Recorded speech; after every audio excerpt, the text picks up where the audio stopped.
C'est la puissance nécessaire à l'éclatement et à l'élargissement et à la pose de la nouvelle canalisation qui va déterminer la puissance de la machine, donc sa force de traction. Les machines d'éclatement aujourd'hui vont d'une dizaine de tonnes jusqu'à 300 tonnes à peu près dans les grandes gammes classiques.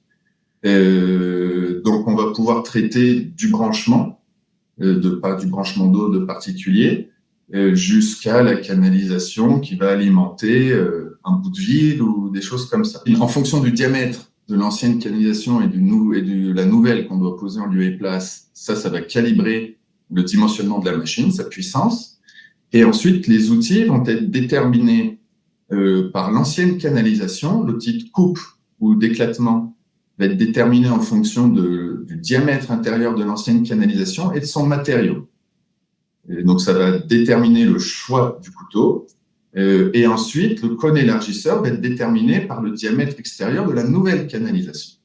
Ces deux outils distincts ou en un, suivant les fournisseurs et la place nécessaire aussi qu'on a besoin, l'encombrement de ces outils qu'on a besoin. Donc, il faut toujours être adapté en fonction du diamètre de l'ancienne canalisation et de son matériau et en fonction du diamètre de la nouvelle canalisation. Ça, c'est pour les outils et la machine va être calibrée par la force nécessaire pour éclater, élargir et poser la nouvelle canalisation.